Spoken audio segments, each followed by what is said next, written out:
Hey guys, it's Jennifer, South Florida's DDPY and wellness coach. Today I want to talk about this amazing time of year that we're in, the holidays. Whatever that means to you, it really means for many of us that the next 8 weeks are going to be full of celebrations and events and parties and work functions, family, friends, religious services, food, alcohol. All of those things are going to fill our days for the next 8 weeks or so. And for those of us that are on health journeys, that can be really challenging. So how are we going to balance during this time? Because we want to participate and we want to celebrate with the people we care about, but we don't want to totally derail from our goals. Well, some of you might be considering cheat days.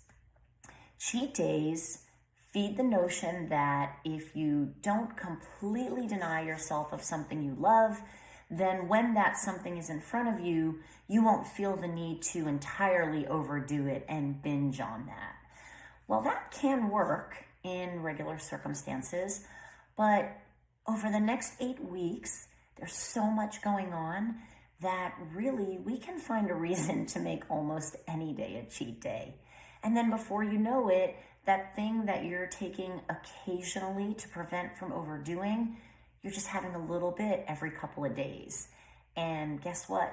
At that point, you're probably overdoing it. So what can we do instead? Well, something that works really well for me is planning.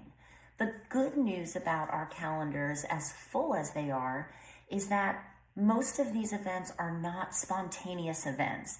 Most of them are planned ahead of time. You know when they're coming, which means you have time to make sure you're taking care of yourself along the way. So how do you do it? Well, you might be the host for some of these events. I know I host a lot in my home and I do a lot of cooking. One of the things I do is before I begin cooking, I will have a little light protein snack.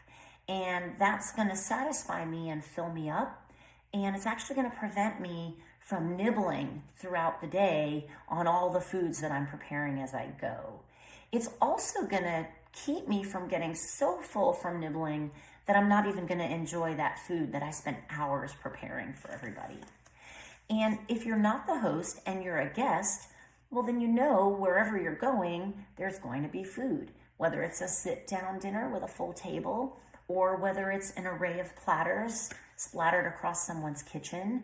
There's just going to be so much available to you.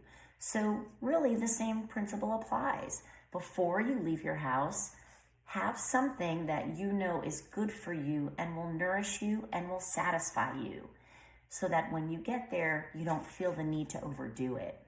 And bonus, if that's a protein-packed something, it's going to give you some extra energy to get through that party and really enjoy it. So those are a couple of things you can do. You can also, of course, always bring a dish that you know works with the goals that you have right now. When you go to someone else's party, you're not aware maybe of what's going to be there, and you don't want to find yourself in a position between not being able to eat anything because it doesn't work with your current eating plan, or feeling the guilt of going all the way outside your eating plan because that's all there is. So the happy medium is bring something. Your host will appreciate the extra hand and the extra item on the table, and you'll have something that you know works for you. The other thing that can tend to derail us at this time of year is the sheer volume of alcohol that's in front of us in the next 8 weeks. Some of you may have already started with your pumpkin spice, and whether that was spiked or not, over the next 8 weeks, there's just going to be spiked eggnog, spiked cider, maybe a few other fun things. Certainly New Year's Eve is going to round out the season with a toast at the end of the night. And so again, how do you participate without really derailing and overdoing it? Well, a great option is zero alcohol replacement beverages. I have discovered fantastic hard seltzer with no alcohol. I have discovered gluten-free, non-alcoholic, low-carb beer options that are delicious. There are mocktails out there. There are so many manufacturers right now understanding that lots of us just don't want to be taking in alcohol, at least not all the time. So save the real deal for some really special moments, maybe for that New Year's Eve toast, maybe that glass of wine with your holiday dinner. But for all those occasions in between, save your body, save your liver, and save your energy by not putting all that excess alcohol in your system. And the last thing that we'll talk about today that I think can really make a difference, keep moving. Whatever your current exercise routine is, stick to it the best you can. I know the schedule is going to be packed.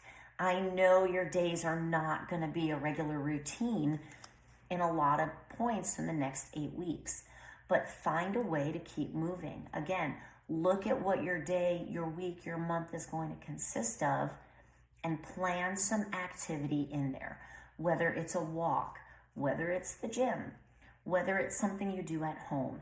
Just keep moving. This is going to be great for your body, great for your mind, great for your energy, and really help you make the most of this very special time of year. I hope you have a beautiful, safe, wonderful, and healthy holiday season.